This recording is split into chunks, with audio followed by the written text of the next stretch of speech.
Hello, everybody. Welcome back to Standard Definition, the Retro Nostalgia Podcast here on Boss Rush Network. I'm one of your hosts, Corey Dirrig, and alongside me, as always, is Master Sensei himself, that retro code, Eddie V.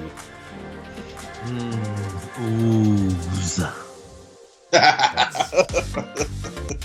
I don't like that. I don't. Well, it's Nope. it's referencing the Ninja Turtles hosty cakes, those pie cakes they had. Yeah, I remember them very well. It was basically like a ho-ho with green icing instead of the white icing. It was even worse. That needs to come back. You pair one of those Hostess Ooze cupcakes with the Ecto Cooler Ghostbusters Hawaiian Punch. You're yes. become one terrible human. Anyways, also joining us back again is the one and only TGRI scientist, LaMont Reed. Hi, LaMont. Hey, what is? I love that. I love that Corey's giving us different names. I am. Yeah, I like that. I am. I gotta make it authentic to the you know. Look, at least you guys aren't wearing pantyhose for facial cover-ups, okay? Like That's insane. We will get into it. Yeah. So we're here for our second episode of Ninja Turtles ranking and review. We are talking about Secret of the Ooze. If you are just joining us, you can go back and check out TMNT 1990. A few weeks ago we did that as of the time of this recording or posting. So yeah, check that out. Check out our other content here on Standard Def. We have an Indiana Jones rewatch and review. We're doing an MCU rewatch and review, Disney animation, and all kinds of other things. Ed and I are doing Ranking Nintendo with Stephanie. Check those out. But this is the Ninja Turtles series for Standard Definition. If you like the show, please like and subscribe. If you're watching on YouTube, hit that subscribe button. If you listen on iTunes or Spotify, leave us a 5-star rating and review. It really helps us out. Also, you can support us on Patreon, patreon.com/BossRushNetwork. Patreon is a subscription service where you can support your favorite creators monthly if you enjoy their work, and you will be rewarded with some perks. Our tier system has 2 tiers right now. The $1 tier where you get this show, Standard Definition, as well as Boss Rush After Dark 2 weeks early, and Expansion Pass and the Boss Rush podcast 1 week early. But if you subscribe at the $5 tier, you become a Patreon producer, and you get a credit shout out in the show during this segment at our $5 tier. So without further ado, guys, I'm going to list off our Patreon producers. We really appreciate you guys. If this window would open, that'd be great. I have the spinning wheel of death. It's okay. Our Patreon producers for this episode. Again, we are recording on July 8th. So if you subscribe after that, I'm sorry. We will get to you on one of the next episodes. Standard Definition is a show we record in bulk. So if we miss you this time, we will hopefully get to you on the next episode. But our Patreon producers for this episode are Quentin Jackson, Rebecca Jewell, Adriel Munger, my wife, Sana Dirrig, and Francisco Santillan. So I want to thank all of our Patreon producers for supporting us. I want to thank all of our patrons, and I want to thank all of our free listeners as well. Remember, all of our content is free. We just provide some perks for our patrons. With that said, everybody, now that we got through that whole thing, Secret of the Ooze. How does everybody think Secret of the Ooze holds up these days? I love this movie. I seen the improvements that they made from the first movie. With a bigger budget, I will say. I really enjoyed seeing this as a kid, just like I enjoyed seeing the first one. I know this one is more comedic in a sense, But like to see the actor who played Keno, and realizing who it was, Yeah. I was just like, oh my goodness! Like you're just the way that Surf ninjas.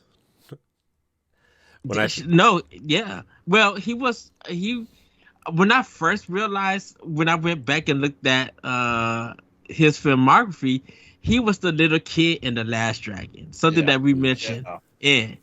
Yeah. And he was into martial arts. And in fact, in The Last Dragon, he has a fight scene in the movie. So and then realizing, It's like, 'cause one I of my didn't, favorite scenes too.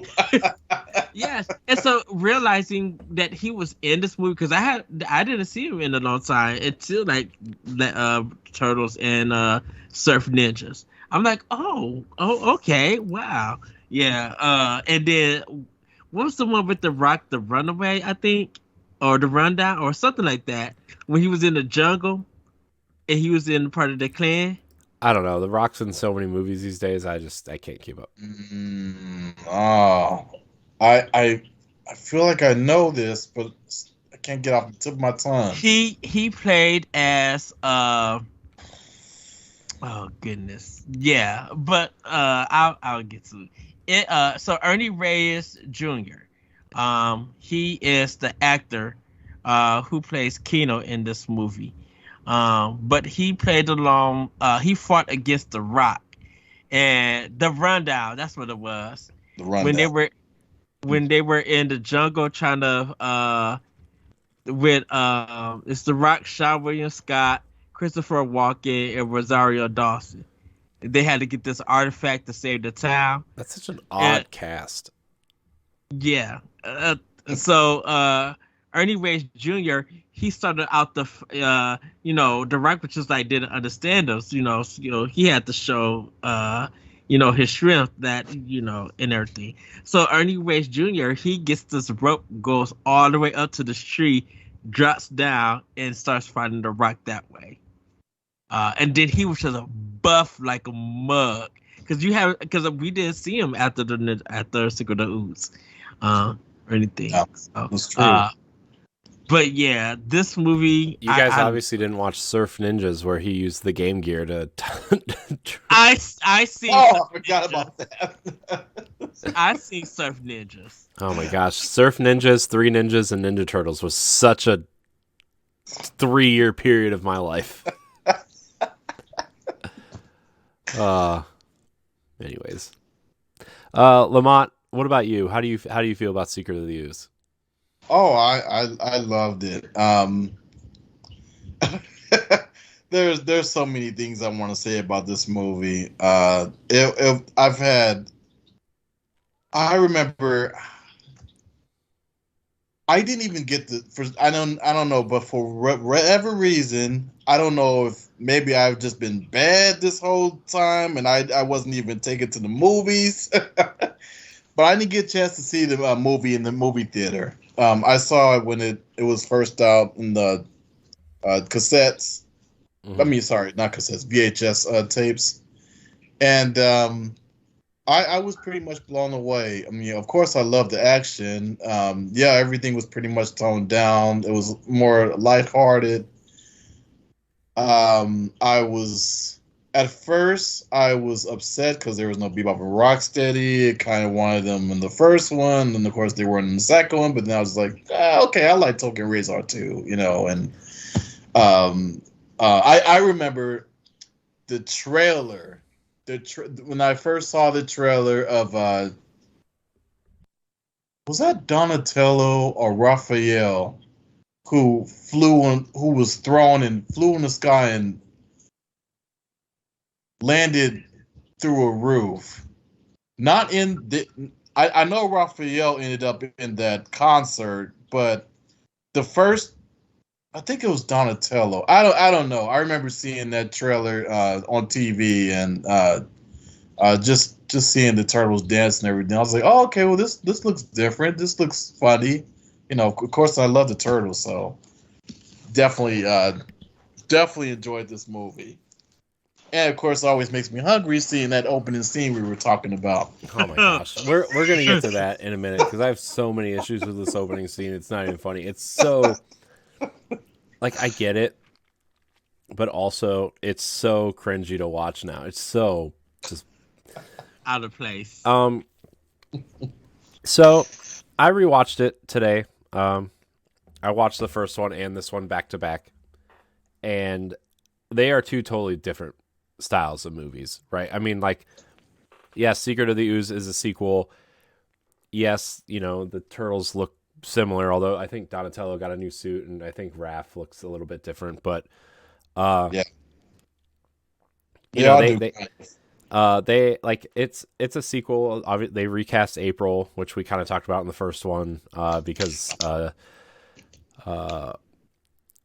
the actress was really hard to work with. I always forget her first name. But yeah, Judy Hogue was really hard to work with, and she, was kind of complaining about the violence in the 6-day shoots or whatever, and she wasn't asked back. And I mean the actress in Paige Turco was played April in this movie and the next movie. She does a decent job. She's not like terrible, but she definitely doesn't have the personality of April from the first one. She definitely kind of feels more of like a side character in this movie. I think they focused a lot more on Keno and the Turtles, and obviously the return of Shredder, and obviously the scientist, right? So I mean it. Dave Warner played the professor, which Donatello kind of has he's kind of warming up to him. It's like I guess like a mentor type character. So yeah, it's just this movie is definitely really different. Tokka and Rahzar are kind of silly villains, right? They're infant mutants, so they kind of have that built-in, not to sound mean or anything, but that built-in stupidity, right, where they just don't understand anything because they're infants, but they're super strong and super they're babies. Yeah. Mama? I do want to say Mama! yeah. In this movie, like, they're just two different styles of movies, which is fine, right? I mean, Turtles was at the height of popularity in 1991 when this came out, right? Like, there was 4 or 5 seasons of the cartoon at this point.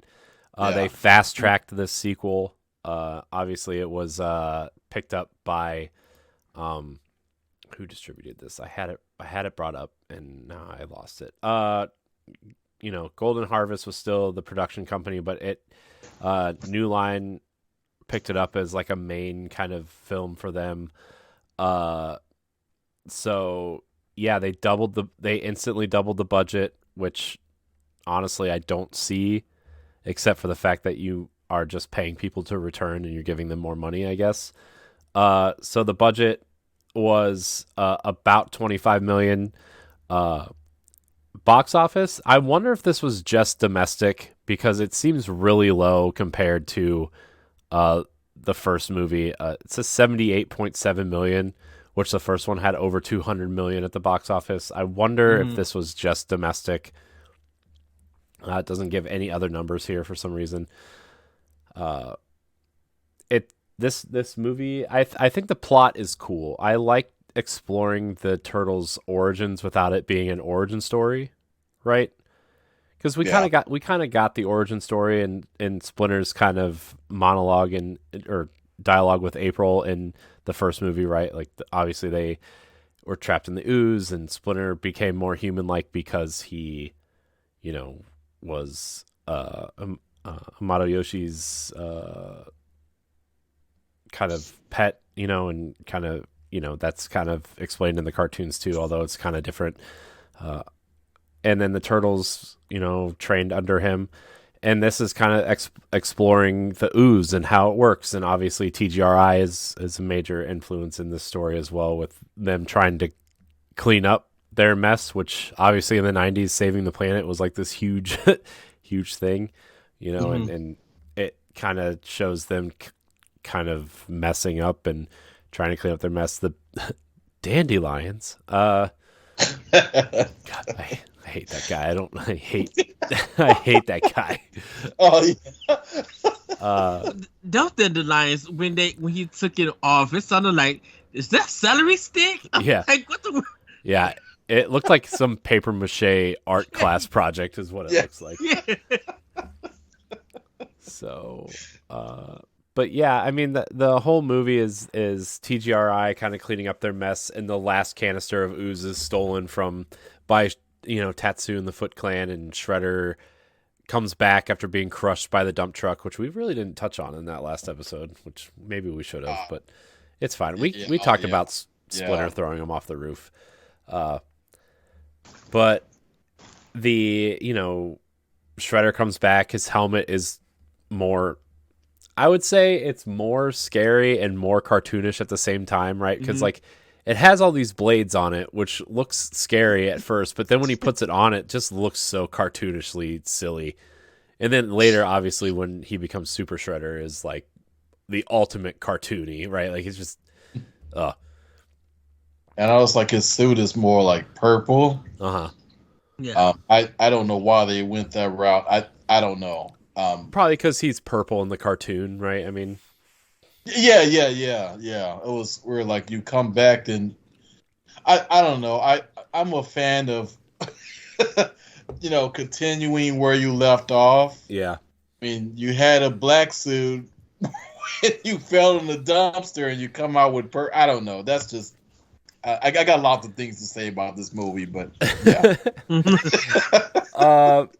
Yeah, so I guess before we like really dive into this movie, let's talk about the opening scene real quick with the pizza, because this is a scene that kind of bothers all three of us, I think, in a sense. Like this is literally the cold open of the movie. Yeah. Well, I mean, in the first movie, right, you have the April's report, and it's like a really serious kind of setting up New York as a character in a sense, and like really sets the tone for the movie, right? The foot soldiers are stealing stuff. These teenagers are stealing stuff for the Foot Clan. Foot Clan's mysterious. They're sneaky. The old lady's yelling off the roof. Like that's, but in this movie, they set the tone right away with all these stupid people eating pizza. Were people really that mad that people were eating Domino's in the first movie in New York City? Like, look, I get it. New York pizza's excellent.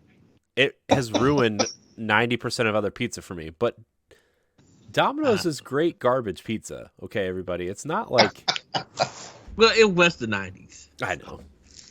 Plus, like product placement, and everybody needed their coupons and the VHS tapes. And you kind of got to think about the Turtles themselves. They were a big thing, and after the first movie, they kind of became recognizable because of, April's reporting. So definitely with pizza, if we're going to represent pizza and actually talk about New York, we need to make sure that we get people who are coming to watch this movie and know about pizza, kind of watch us having these people eat New York pizza. And, the big thin slice, it's a tradition. It's something. Now, when we get to the point of a romantic couple, they're together. That's the worst. It's not just a romantic couple. This dude's wearing like a black tie affair type suit. Oh, yeah. She's wearing like this very 90s, like with the shoulder pads, like the sparkly pink dress thing, and they're drinking wine. First of all, leaning up against some nasty like bridge wall in New York City, drinking wine, and then all of a sudden, their hand comes out from camera scene, and they're eating 2 big slices of pizza. It is literally nonsense. Like, what the world is this crazy? And you just think that. Wait a minute. Okay, I understand everybody's eating pizza, but even in a romantic setting, they're eating. Who drinks wine and eats pizza together? Sounds like my idea of a date, to be honest with you. That's just me. But you spend all this good money on some good wine, and they will spend $5 together to get 2 slices of pizza. They spent all their money on this wine in these outfits, and then they couldn't afford dinner. So they got dollar slices from Roy's or Joe's or whatever. And the bad thing about it is they was into it too. It was just like, wait a minute. What if y'all had to be upset to be like, oh, you took me out on this great date. We're doing fine. I think we're going to get some fine dining done because we got the wine. Who sells wine in big slices of New York pizza in New York? Like, can I get a 24-inch and also get some Chardonnay on the side? Wait, what? To be fair, New York does sell it by the slice, and it's usually like $1 or $2 a slice, and you very rarely see people like it's like a hot dog stand. Like every corner has a pizza place, and you just walk in and say, I want a slice of cheese or a slice of pepperoni or supreme, right? They usually only have like 3 or 4 choices, and they slide it out to you and you leave. Like that's how it is. And I didn't know that until we went. My wife took me for the first time while we were still dating, and oh my gosh, by the way, New York pizza is the best pizza. It has literally ruined all other pizza for me. Like it's changed the way I don't like deep dish pizza. He hasn't had true Chicago pizza. He thinks deep dish is Chicago, but there's more to it. Ed, you know what? Anyways. Corey, we still have a dinner date at the taco place, so yeah, and then like you see all these other people eating pizza, like the cops, like LaMont, you brought this up, the cops that arrested the guy and they're just eating pizza, and the guy's like not eating any because he's the bad guy, I guess. The taxi driver that crushed me the most. And it's just like, okay, we caught you, so we were going to go ahead and take our break and eat pizza right in front of you. Yeah, I didn't understand that part. I was like, oh, okay. Yeah. And like then like you finally get to the scene where Keno is picking up his delivery to take to April because that O'Neill lady, she's ordered another 3 pies. She should order it wholesale. Like it's I like Keno though. I think he's a great addition to this cast. Yeah. He's awesome, and I know the actor got really sick like a few years ago. He did. Like really sick, like almost deathly ill. I think it was kidney disease or kidney failure or something like that. Something like that, yeah. He's doing good now. Yeah. Thank goodness. Yeah. But yeah, I mean, I think, obviously then it leads into the scene that we kind of made fun of at the top of the show with all the crooks wearing, pantyhose over their head. Like, God, what a cartoon villain, like robbery that is, Oh my gosh. But I mean, what do we think about this first kind of big fight scene to open the movie? Okay, so I was wondering. Okay, so Keno steps in and they're all of the stops, and then when the turtles come, you see them coming in the back down the stairs, and then they jump. And I was kind of wondering, I'm like 30 feet in the air to get this cool like freeze frame shot. Yeah, and the thing about it's just like, wait a minute, there was still a wall where the stairs are at that y'all jumped from, and the y'all ceiling hit the wall. Yeah, and then like the ceiling is not that high. You can see the ceiling in the shot. Exactly. And then like it's like they're like, oh, we're in a mall. Where are the closest stairs? Well, let's get this cool jump shot for the opening of the scene, and then you go back down into the food court, and it's like, oh my god, dude. Right? It's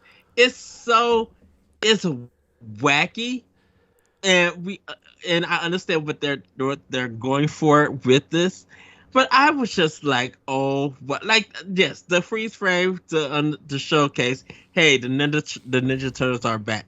Cool, that's fine. And then just all this wackiness, like. Definitely with Donatello coming in, we're being chased because they were being chased by the enemies, knowing that okay, we're gonna play around with them, and then it comes like very Scooby Doo-ish, in a sense, Yeah. And, Yeah. Well, and I mean, Donatello- this Okay. whole like the whole first like 15 minutes is really just like we said, it just sets the tone to make sure that all the moms out there know that this is a different movie than the first one, and it feels like a course correction. Like they over course corrected a little bit, Mhm. you know. Oh gosh, yes. Uh, Yeah, and that's what we were talking on the first movie about the weapons. Yeah, they definitely didn't use their weapons on this. And what were those two sticks Leonardo had? Because he didn't even. they The were one like, time he pulled his katana blades, he throws it on the ceiling. And I'm just like, what kind of mess is that? Why would he? I don't know. I just thought it was funny. oh yeah, where he pokes, like he uses them in the ceiling to like kick them, like Yeah. to get like a higher vantage point to kick Like them. it's like an acrobat. Yeah. Kinda And then, like, yeah. Donatello is using that dumb wobbly clown to, like, Yeah. fake out. Yeah. Yeah. Yeah, that's what I'm Yeah. saying. It's just like it's Yeah. literally Scooby Doo-ish because he sees Donatello sees the clown movie. It's just like, yeah, I got an idea. It switches spots, and you get the shot where the man is running after him, coming around the corner, and runs past Donatello, and then comes back, and then questions to be like, what is what's this with you? And then he pushes Donatello. Donatello comes back and points him, and he's just like, the dude pushes him again. Donatello points him again, and then lift him up, and then starts chasing him. It's just like, Yeah. okay, this Like, is a little bit too much. And I think it's Raphael or it's Michelangelo that's beating him with being one of them with the little kind of bat thing that's plastic. I think it's Donatello because Michelangelo uses the sausages. Yeah. Oh, okay. Yeah, that's right. It was Donatello. Yeah. Yeah. So And, stupid. yeah, and like you notice, like when as soon as the turtles appeared, the thieves, two of them bump into each other. Yeah. I'm just like, come on, okay. We get we're it. You in guys for are a dumb. cartoony ride, and I think I read somewhere where Kevin Eastman and Peter Laird, they were not fans of this version of them. They were not fans of this movie. Yeah. Well, they weren't involved in this. They weren't like, because in the first movie, they were like really involved in it. Yeah. And this one, this one, they weren't involved, but this was also at a time where they were starting to like not want to work with each other also. Yeah, and that's true. I forgot. Between that and like a big studio taking over Ninja Turtles and them not being involved, it really shows, right? It just Yeah.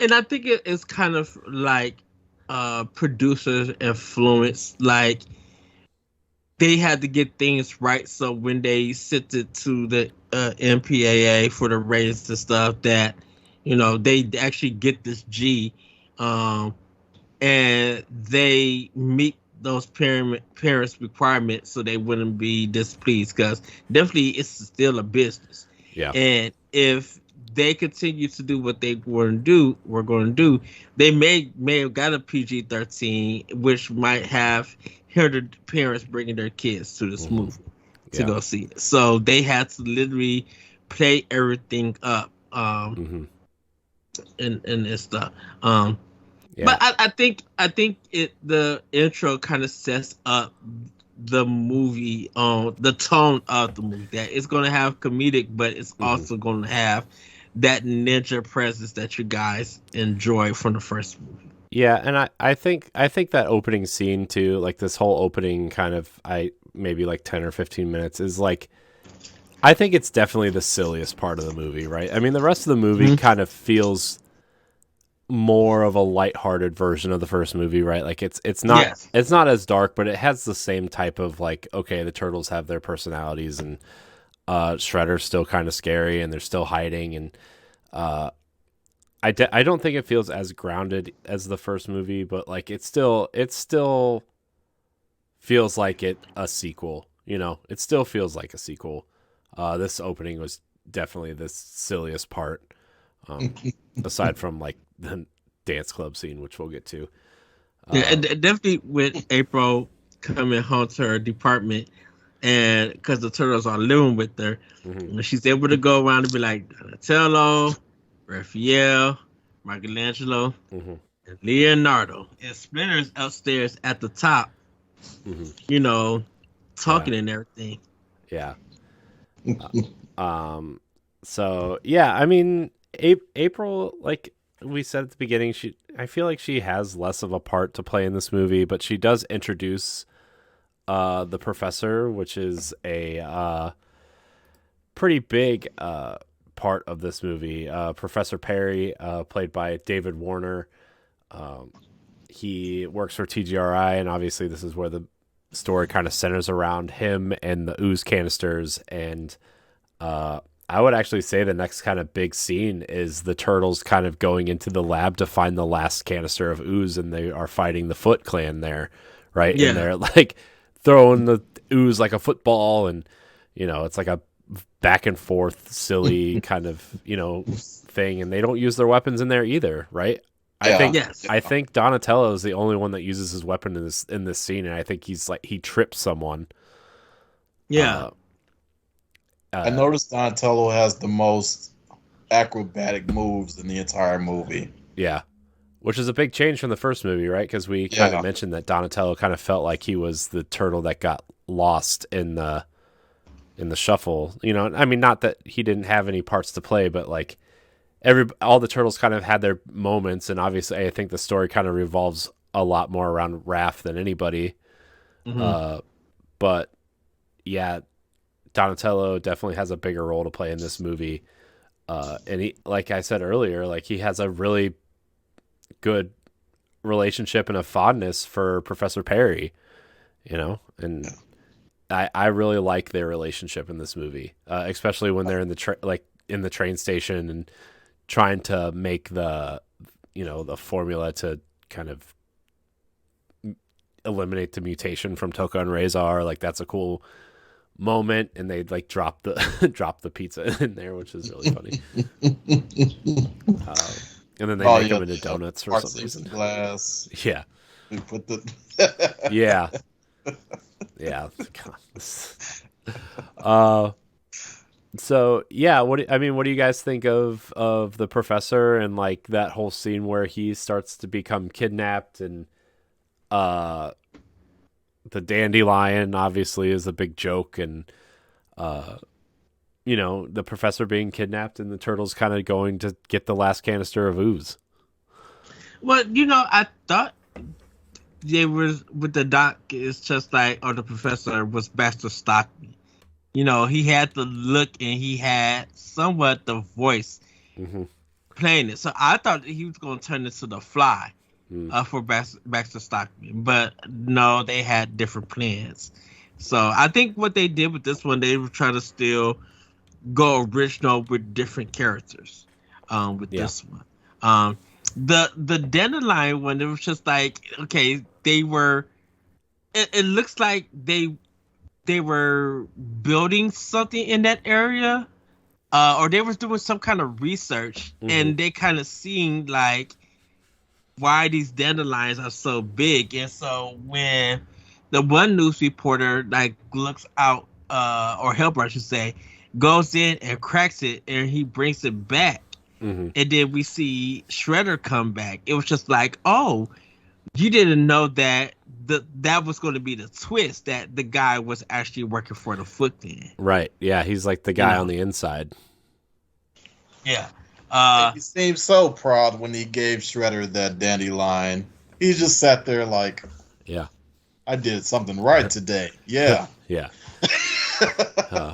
By the way, when Shredder returns, like they're like, it's him. It's like, yeah, it's him. Because you think that Tatsu's now the leader. Right. And you thought that Shredder would be gone because, like, how do you escape falling off a building into a garbage can and then crushed by Casey Jones? And Casey Jones like, woo-doo-doo-doo-doo, switch. Yeah. And he survives that. Yeah. So. Yeah. that scene is definitely very like when he's in the junkyard or whatever, and you just see his hand come out through the trash. It's like, Yeah. You're not even gonna go like try to take a shower or anything. You're just gonna walk in with your nasty costume and your crushed. I know. Even helmet. before, even after that, how was you able to find the Foot Clan somewhere in a junkyard? Well, that was their fallback plan. There's a line in the movie that explains that. Yeah. Like the junkyard was their backup plan in case they were discovered in the warehouse. Yeah. I wonder how far it was from there, because it looked like they were by a bridge. Mm-hmm. Because when they started doing the auditions, which was the most insane thing on another insane part of the movie, they were like the Foot Clan is doing the auditions to get in. I know, and they were just standing out in the middle of like the city, like they were like, what'd they say? Everybody needs to dress up like the Fonz, or like get your favorite Kiss jacket, and you can stand here with us, and maybe we'll let you into the organization. Like, oh my god, it's just so bad. Like, it's just, and then like, hey, was Pork? That, Joey Lawrence? I don't. Was it? I don't know. It looked like him. I thought it was, but I don't know. I could be wrong. And then like poor Keno is just standing there between like, first of all, there's this redheaded guy with a goatee that definitely looks like the hacker from the first Matrix movie when they follow the White Rabbit. Definitely looks like that guy. Yeah. And then poor Keno's there with like this bright red jacket with the Pizza Place's logo that he works at on and some sweatpants. So once again, budget. Yeah. And then like, obviously Raph is helping him out. And nobody else knows. And Raph gets caught, right? And Keno goes in and like becomes their inside man to the Foot Clan because he does the Raph helps him with the bells and whatever. And then that part was cool. Yeah, it was super cool. That part is really cool. And like I know we've kind of sounded kind of negative on this movie, but like, and for the most part, I sort of am in some parts, but like the highs in this movie are really good. Like the junkyard scene where like Raph gets caught, and obviously like Leo, Donnie, and Mikey get caught and they're in the net, right? And Shredder kind of thinks he has them, and then Splinter comes out with his cool bow and arrow and cuts them all down. And then that's like their first kind of interaction with Tokka and Rahzar. Also, before that happens, yeah, I know that's so cool. Before that happens, like when they first catch Raph and he comes face to face with Tatsu and he's like bad mouthing Tatsu, and then all of a sudden Shredder stands in front of him, and like the puppeteering on Raph's face during that scene, like him going from tough guy to shocked and scared, is super well done. I think I saw a ghost. Yeah. Yeah. No, it's so funny because they don't say Shredder. They said it's the Shredder. Yeah. Oh yeah. Yeah. Always got to put the in there. Yeah. Yeah. So, but I really like the junkyard scene. It's a little too quiet. It's a little too Raph. Right? And then like that was hilarious. Who came up with that one? That was funny. Yeah, and Donatello is like mocking the two guards like he's walking behind the one, right? And like it's pretty good. Like I said, very comedic in this movie. Yeah. I will say I did love the fact that there's lighting in this movie compared to the first one. You can see the movie actually, and of course the cinematography looks better in this. But I will say I do love the fact of their lair with the trains and stuff. Like it really.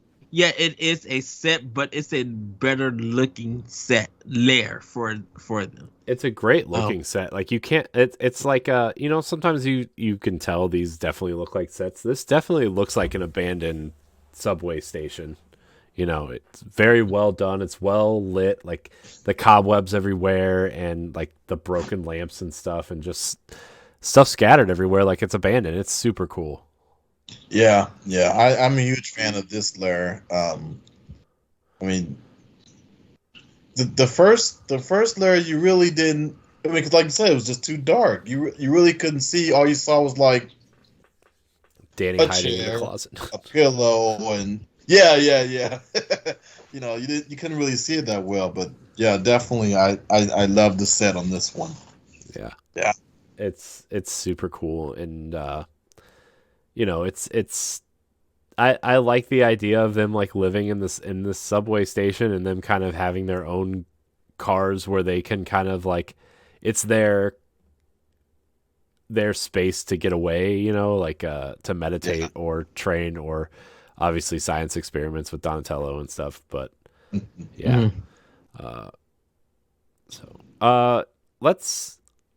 Let's talk about Tokka and Rahzar for a little bit. I know we kind of hit on them a little bit. They're infants and we made fun of how dumb they are. But do we like Tokka and Rahzar? I kind of go back and forth a little bit on Tokka and Rahzar.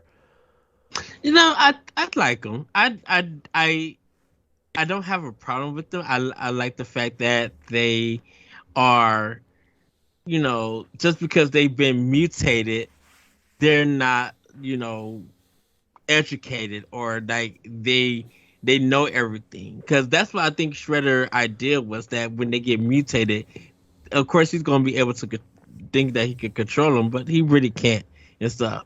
And he really thought that was going to give a run for the Turtles. But for them, I expected this. I didn't realize that they were going to be in TMNT Turtles in Time and stuff in the video game. So, but like throughout the movie, I like the fact that they are these grown mutated babies, and they see Shredder and they're thinking that's they're the mom. It was weird to actually hear them speak. It'd be like, "Mama, Mama," like when did y'all get language and everything? It was just and they weren't bothered. There wasn't a distraction or anything. And it wasn't too hard for the Turtles to defeat them and everything. I kind of like the way that they did beat them in the end of the movie. Not to jump that far yet, but yeah, I enjoyed them. Yeah, I enjoyed them too. The moment Tokka and Rahzar were introduced, they became a popular hit. And I think I think we were like in the 4th season of the 87 cartoons at this point. I'm trying to remember what season. I think it was maybe the 6th or the 7th. Might have been the 7th. But they do make an appearance in the 87 cartoons. And they're nothing like in the movie. As a matter of fact, actually Tokka kind of is, but Rahzar he's highly intelligent in the cartoon. And he speaks very well, and he's the leader between the two. And Tokka he's not dim-witted or anything like that, but he's just more dependent on Rahzar. Rahzar's like the big brother. And then of course they made all the games, Turtles in Time, Turtles 3, Shredder's Revenge, and but yeah, I love Tokka and Rahzar. I still wonder how they ended up coming up with them instead of Bebop and Rocksteady. Was it because the guys weren't involved, and maybe I don't know. Do you guys know the story behind that? I don't know the exact story, but I wonder if it's just because they wanted a line of turtle movie toys, and there had been so many versions of Bebop and Rocksteady at that point that they wanted something new to sell. Yeah. I mean, that makes total sense. The Turtles were all about the merchandise after that, first run of the show, right? Like it just Yeah. there were hundreds of toys. That I bet there were probably over 1,000 turtle figures. They had obviously they had that original run of 12 figures, I think, and then every character had a spin-off character. There was a sports character, there was a samurai character, there was a space character. They did the Universal movie monsters. They did they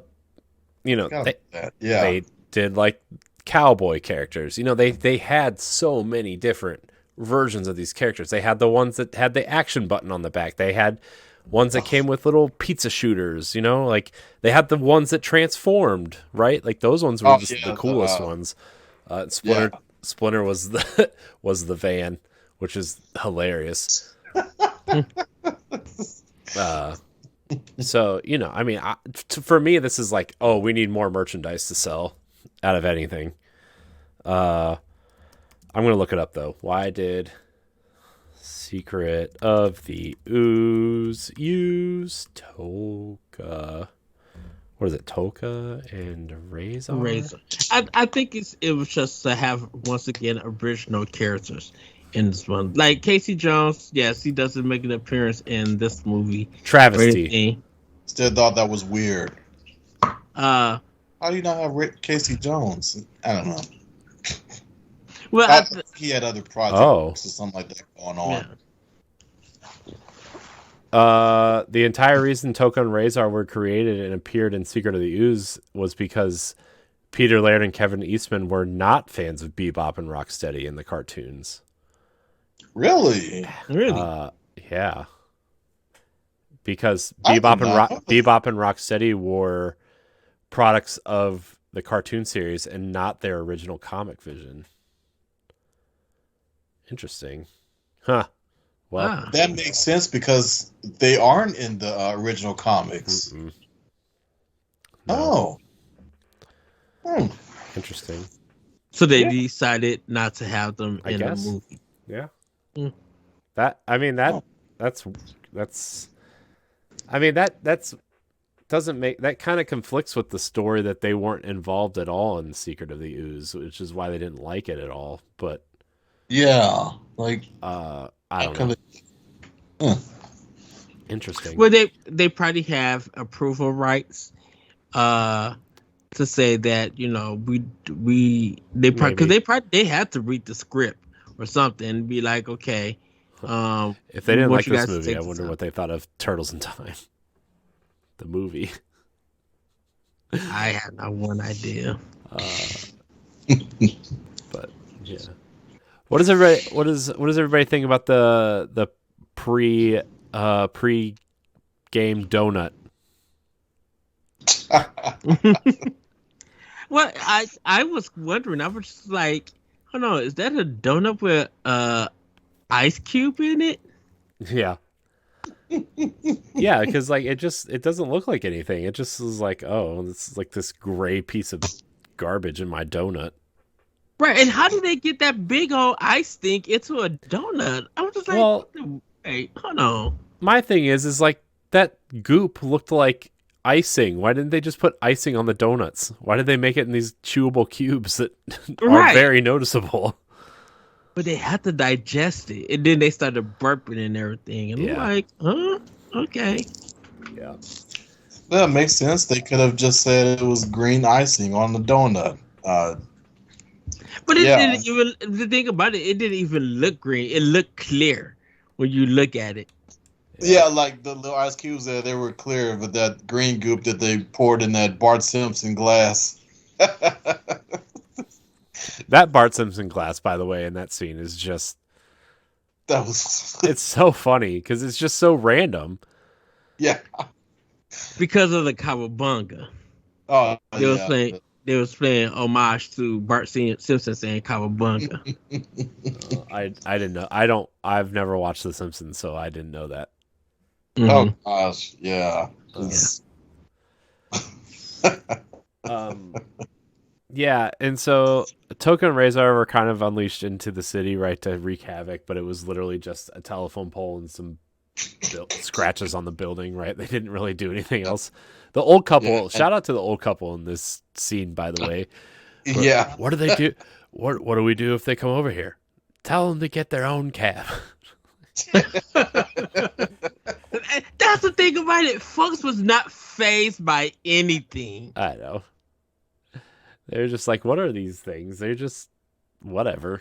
Okay, we're just gonna move about our day. I guess that means is that like a small jab at everybody's a monster in New York City in the 90s? Like, it's the Turtles. I love them dudes, and they just continue to dance in it. And we'll save that till we get to that point. Yeah, I mean we're almost. I love how the professor like stands up for Tokka and Rahzar when Shredder is getting ready to execute them because he didn't think they were useful. Yeah. And the professor was like, I still protest that, these are living things. I'm not saying the line correctly, obviously, but it's like that these are living things. You can't just, I thought that part was cool. That was really showed the heart of the professor. Yeah, I like the professor. Shredder. I mean, that was big. It's like the only human who would stand up to Shredder. Yeah. Yeah, guts. Yeah. So obviously we kind of talked about the pregame donut warehouse fight scene, but then it kind of leads into the nightclub scene, which is kind of like the big climax of the movie, right? Where, I love this scene. It's so silly and goofy and good. Like their turtles are dancing with the people in the club. Vanilla Ice is there. Like it's just so stupid and silly and just makes no sense in this movie, but it's so much fun. It's Vanilla Ice. He sees like, what's going on? And then he's just like, hey, I gotta bring a beat. I gotta rap for this. Wait, how did you get like? And he literally, they had a dance number for this whole thing by watching it, and I'm like, wait a minute. I mean, it's a cool song, and the background was dancing, but then everybody they turned around from watching the fight to continue to like get their club on to dance. This is like, come on now. Yeah, and then they were cool with the Turtles instead of running in terror. Like Danto's like, hey, can I borrow this tie, bro? Like, oh, okay. Yeah, I mean, right.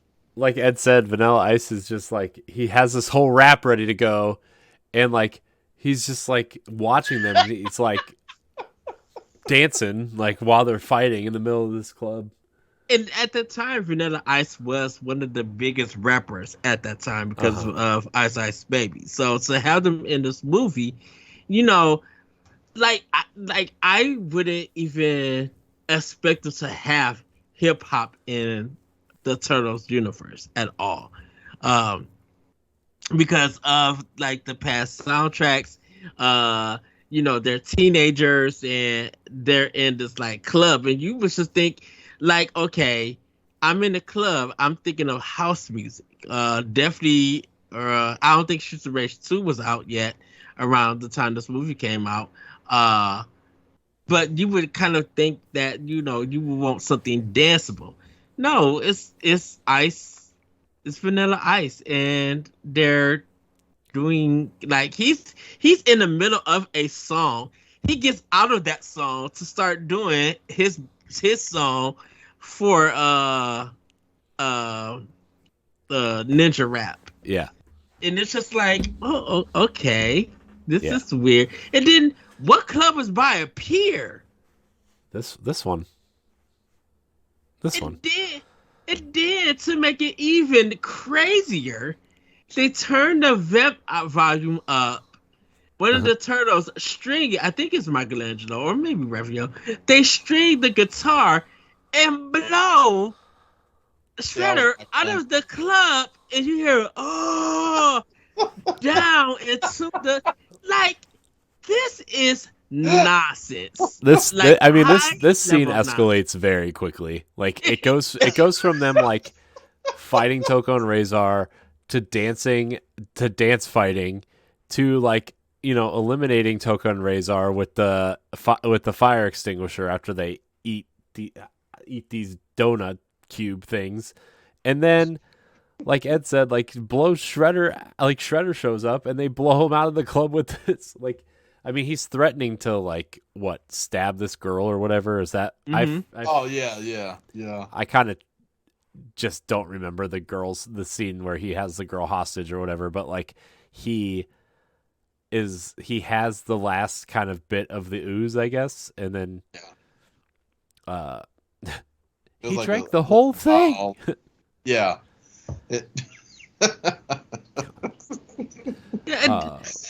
So the real crazy part was like even after blasting Shredder, everybody else is just like they duck their head, like not hold their ears because of the frequency of the amp. They duck. Yeah, and then the club owners are just terrible. This club owner with the nasty ponytail is just like, oh. Yeah. And then like his little like dweeby assistant guy who has like this little teeny tiny ponytail that like, why even bother at that point? It's like 5 strands of hair that are about an inch long and you're balding. Like, why are you trying? The 90s ponytail. Oh man, it's so bad. But okay, so I want to talk about Super Shredder for a little bit because, you know, obviously he's super iconic in Turtles in Time, the video game. Like, really a difficult kind of final boss, can teleport, do all these things. Do we feel like he was wasted in this movie? Yes. This is my only negative. And it's a small one, but I feel robbed.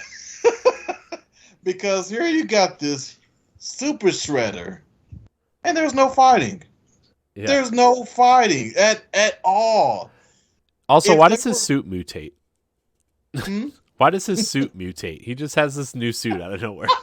Why is his blades mutated? And why Tokka and Rahzar could say "mama" and they never was taught English. That's fair. Don't forget, we just blasted Shredder with frequency from a string from a guitar. In fact, where was the guitar at? Because they was on a stage with a DJ. Mm-hmm. But I think like Super Shredder is like a really cool concept, but like ultimately it reminds me of the Joker at the end of Arkham Asylum, where it's just like really stupid and doesn't pay off. Like I wish we had more fighting Super Shredder, and like I mean I don't mind how it ends really with him kind of sinking into the water with the pier kind of collapsing on top of him, right? But like I want a little bit of a fight, you know? Yeah. And again, it's like the Turtles really don't beat him. It's his quest for revenge and his aggressiveness that beats him. You know? And it's like I'm tired of the Turtles like not fighting Shredder. Well, and you know, it's like that between that movie and the 2016's second movie, that's the one thing they have in common. They don't fight Shredder. Mm-hmm. Yeah, but at least Krang is in 2016 movie and is really kind of an interesting concept. Which, God, I wish we were getting a third movie for that series because like they left it on a cliffhanger. They did. I mean, they were going to Dimension X. They were taking Shredder with them, right? Like Bebop and Rocksteady were in there. Like that was I like it, but we'll talk about it when it comes up. But that's kind of it with this movie. And then they go back and Splinter makes another funny, and that's you know. Well, we gotta.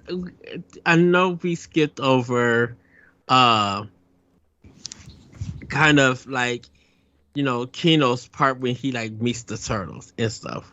Finding out about them in April's apartment and everything, and him wanted to help, and everything. And I think Keno definitely plays a bigger part in here than what Danny did in the first movie. I know April plays a bigger part in the first movie, but not so much in this one, in the second one.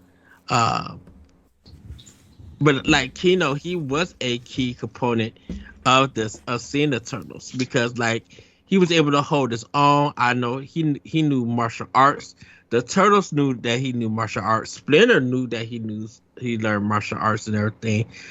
And so when he teamed up with Ralph to infiltrate Shredder's base and everything, like he really felt like he was part of the team. And for the viewer, you would agree that he feels like he's part of the team because he knows what he's doing from what that first cold opening when he was fighting. Yeah, and then that kind of ties into obviously his kind of role at the end too, where he's kind of learning from Splinter, but he's still like pretty frustrated. Like he kind of almost feels like a toned down Raph in a way, where he's like he just wants to go help them, right? He's very frustrated. He's wants to be active, but Splinter's trying to teach him patience and learn who the things that Splinter does, and yeah, I agree with you though, Ed. Like Keno is definitely a very major part of this story and definitely the human conduit in this story. That I think makes it feel more relatable. That's just like the conduit. Like I feel like these movies have always had that person that humans can attach to, right? And Keno's that person in this, right? And then I don't think the third movie really has that, which I think maybe is there's a lot of things wrong with the third movie, but I think that's one of the reasons where we didn't really have anybody to attach ourselves to. And yeah, I mean, maybe the girl, like the girl that hangs out with them in the movie, but I don't know. I'll have to rewatch it and see. I just remember the last time I watched that movie, I was like, man, I don't understand why this movie exists at all. Man, so I'm looking at part of the movie there. The Turtles are in the they're in the laboratory, and you're looking at the computer with all the numbers, and they got one kind of starts to act. Yeah. Who remembers floppy disk? Oh God. Yeah, right. I was like, oh my goodness, this is very dated because there's two floppy disks in the computer monitor. Right. Or the hard drive, I should say. Yeah. Man. What a time. And like that dude, that whole scene was very like 90s futuristic scientists, right? It was just like all these tubes with flashing lights, and obviously the walls and everything was white, like a clean room, and very just like Ooze is also very 90s. It's just like, oh my gosh, man, this whole scene, that whole scene was very 90s. Oh yeah. Now they get into the fight scene where they're playing football and everything. Yeah. And Leonardo he's beating people up with kicks and stuff. Yeah. So are there any other scenes or any other things we want to talk about before we get into the rankings? Because we're actually going to get to rank something this time. So I just didn't know if anybody wanted to say anything else before we moved into the rankings. I kind of was wondering, what did you guys think of Shredder coming back in this movie? Were you expecting him to come back, or do you think that there was going to be like a new threat? Oh yeah, I definitely. For me, the Ninja Turtles is Shredder's synonymous with the Turtles. I mean, it always has to be. I mean, at that time, I always thought, he has to be the villain. I don't know anyone else, but at that time, that's why I used to think.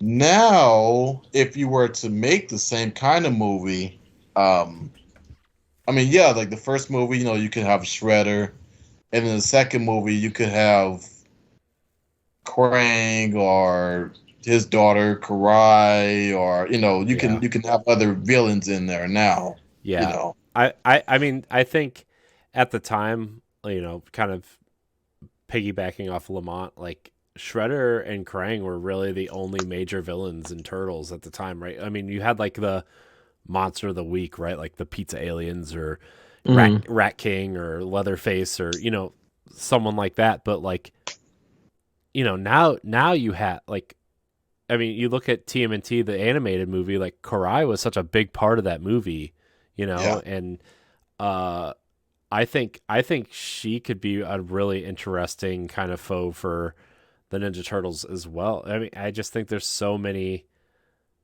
interesting, bigger villains you could do now with Turtles, or even make some of the minor ones bigger, right? Like, I think you could totally make Baxter Stockman a bigger villain at this point. I think you could totally do some really interesting things with other characters. So, but at the time, like, we didn't really know any better. I think Shredder was just, everybody knew Shredder because he's in every episode of the cartoon.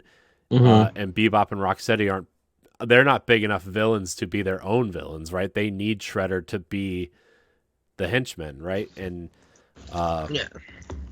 yeah. So I mean, at the time, I think Shredder was easily going to come back. And then you obviously saw what happened with the third movie, right? Where Shredder wasn't, I feel like they had a really hard time penning down a villain for the third movie because they wanted to do time travel, but they already killed off Shredder twice, essentially. You can't really bring him back for a third time, but they also, Turtles in Time, the game was a huge hit, and I think they wanted to capitalize off of that, but then what do? What are you going to make them fight dinosaurs? I don't think so. So you put them back in feudal Japan where, their arts started, and I don't know. The third movie is kind of all over the place, but at the end of the day, I think one of the major problems is you didn't have that villain, right? You had some random English white guy who was trying to take over Japan. Like, that's whatever. So yeah. And I think definitely with this one, Secret of the Ooze, it feels like they couldn't say mutagen with this.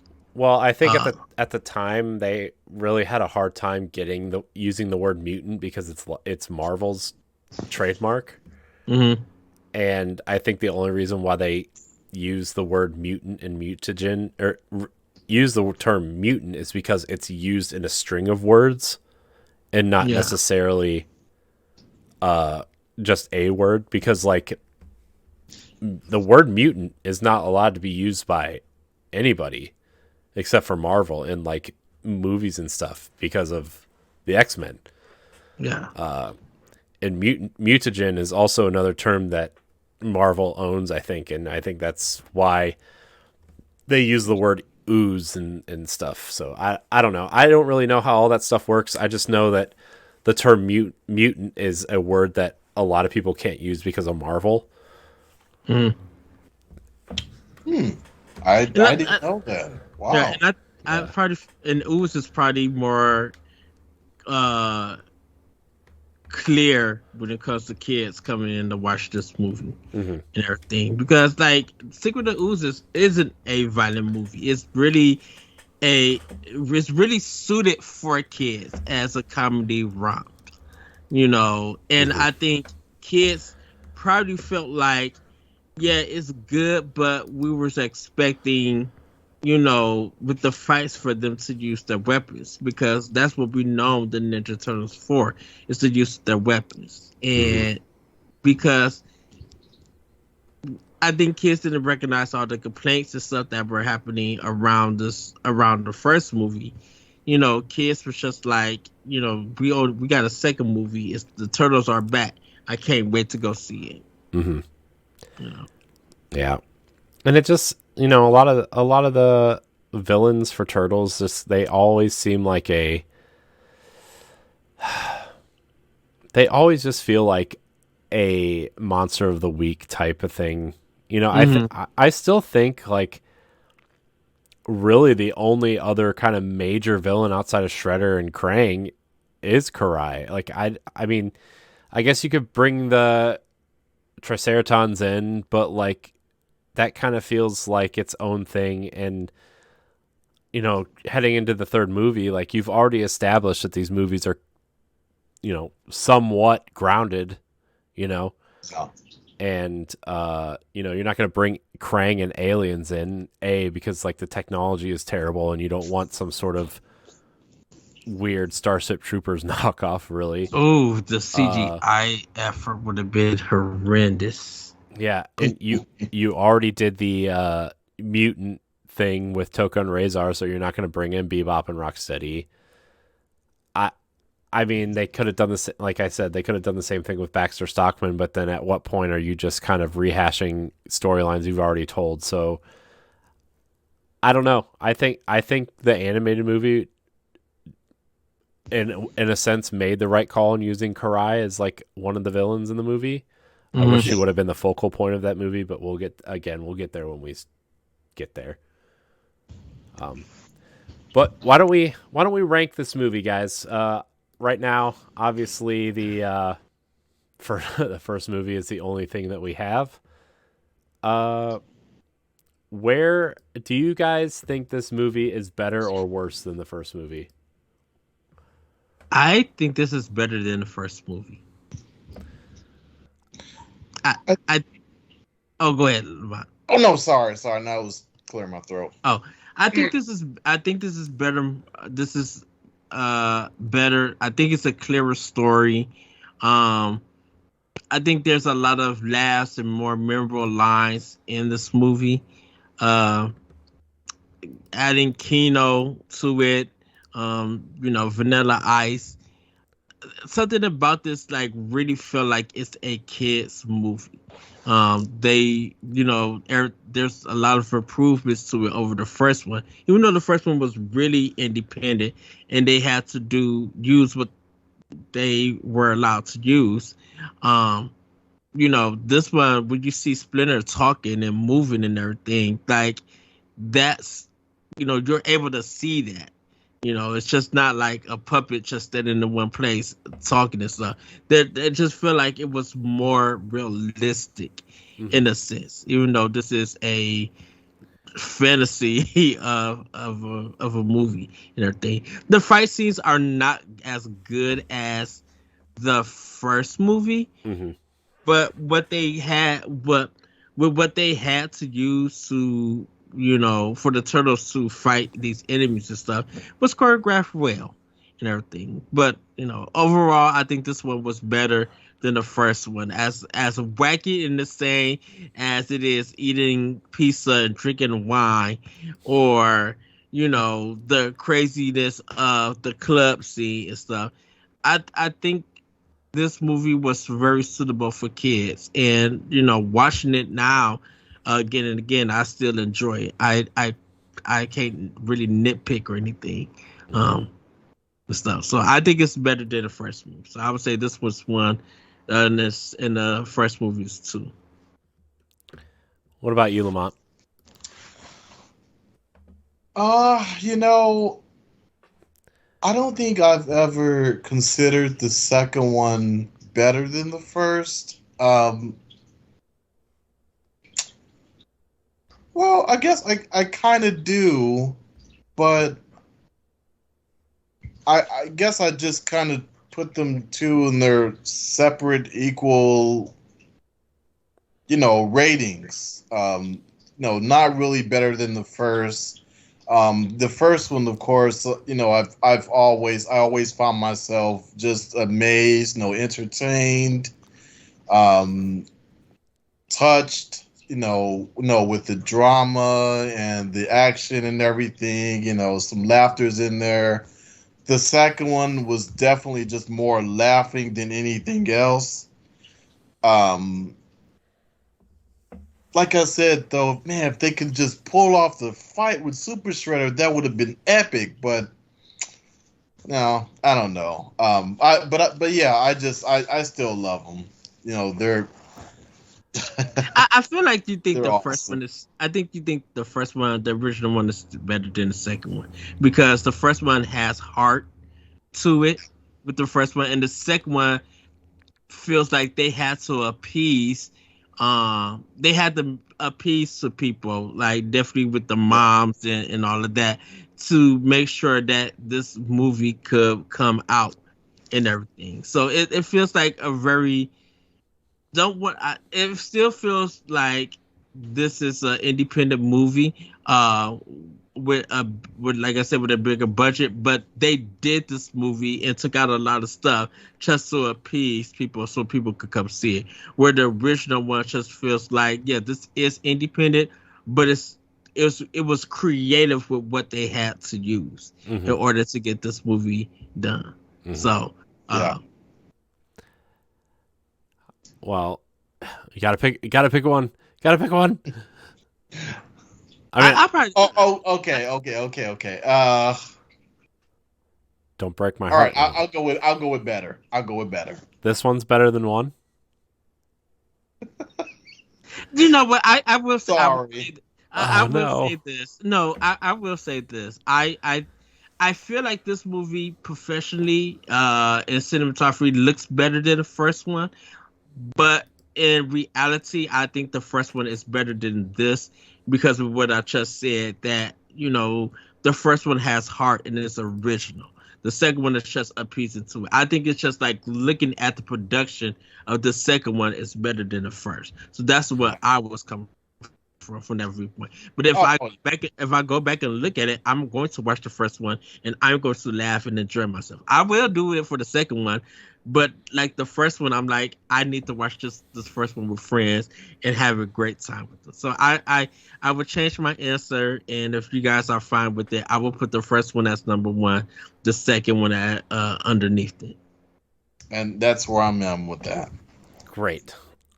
You guys are now both my best friends. Yes.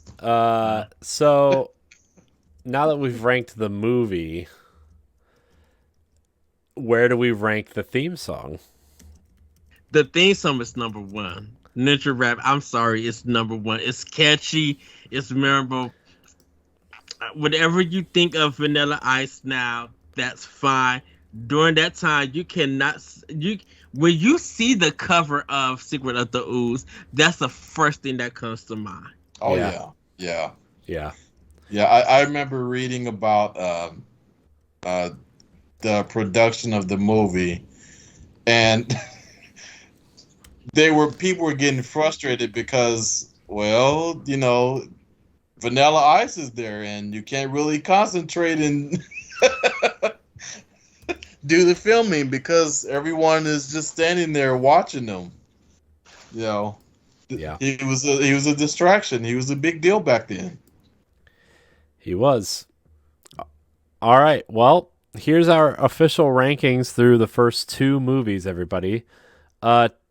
Number 2, Teenage Mutant Ninja Turtles: Secret of the Ooze, and number 1, still the original, sitting at number 1 through 2 weeks. Theme song ranking: Turtle Power is number 2, and the Ninja Rap Go Ninja Go is sitting at number 1. I think it's going to be really hard to beat. I'm going to be honest with you. I Yeah. can honestly say I don't know the rest of this movie music at all. I don't think the third movie has a theme song, to be honest. Unless you want to count the song where they're going like this No. at the beginning. I hate that scene. I mean, I know the director was a huge fan of The Breakfast Club, but jeez, that scene's so I bad. feel like if I watch the third movie again, I need to drink. Well, that's what we're doing next, Ed. So chop chop. Well, let me go get some wine and some pizza and watch that movie. Oh God. All right, we're getting out of here. Ed, LaMont, thank you again so much for your time this evening. It's been a really fun conversation talking about these movies so far, and I'm excited. Oh, I'm excited to kind of see what's going on with the next couple movies here. So, everybody, thank you so much for watching and or listening to this episode of Standard Definition. You can follow us on Twitter at StandardDefPod. You can contribute to the show if you want to tweet at us your questions about the topic at hand. That'd be also super helpful. Ed, where can we find you? You guys can find me on Twitter at ThatBretrico and on Instagram. And check out Nintendo Pop Block on Mondays on our Twitch and YouTube channel, Boss Rush. And check out the show on Wednesdays in your podcast apps for the recorded episode. Yeah. And my writing's at bossrush.net, of course. LaMont? Yes, and you can catch me with the Boss Rush Network Discord. I am TMNT Dork 82. You can also check out my articles. L Reed, they're daily, and also the Facebook. The Boss Rush Facebook group. You can find me at I am Corey HD on Twitter and Instagram. You can find me on the Boss Rush podcast, Nintendo Power Block, and various other things here on the Boss Rush Network. I want to thank everybody for watching and or listening. And until next time, go Ninja, go Ninja, go. Yeah! Go! Look at these turtles! I love these dudes!